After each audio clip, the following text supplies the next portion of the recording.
Good morning and welcome. I'm Felicity Zewike.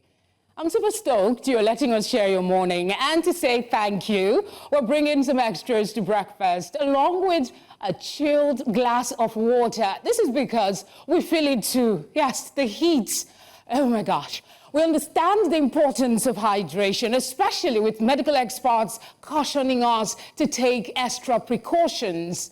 Many people are struggling to go about their daily activities. Dehydration, dizziness, and fatigue are headline complaints. Temperatures are rising past 40 degrees Celsius in several states.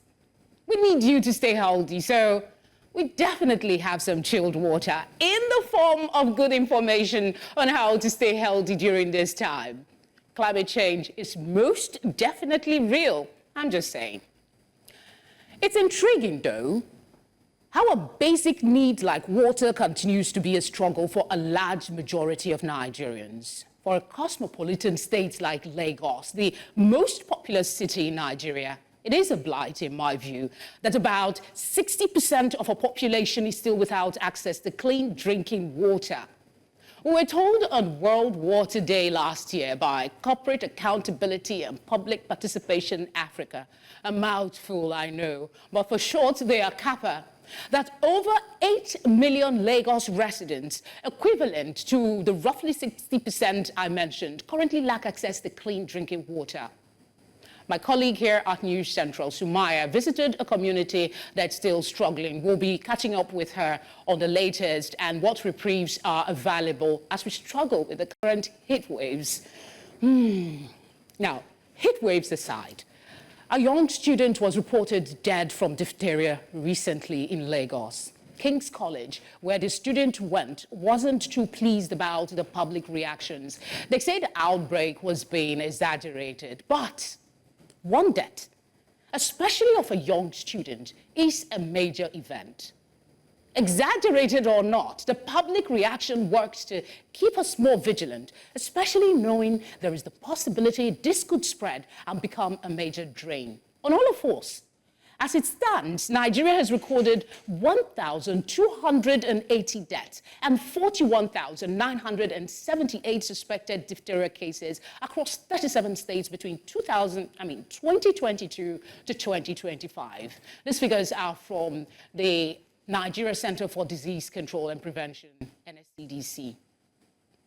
The House of Representatives has called for an immediate nationwide vaccination campaign in schools. Well, I say kudos to them, but whether this will happen is left to be seen. While we're on the subject of health, the news that President Bola Tinubu approved the subsidy on kidney dialysis for Nigerians in 11 hospitals, reducing the cost from 50 to 12,000 naira, was welcomed. Might I add, it was just a consolidation on what was earlier launched in January at the Abubakar Tafawa Balewa University Teaching Hospital in Bauchi. But because many things that government does are suspicious, even the seemingly good ones, we often wait for the shoe to drop, literally. So of course eyebrows were raised. It does turn out, though, they were indeed being somewhat responsive. Apparently, there has been growing concerns among medical experts over increasing kidney failure cases in the country.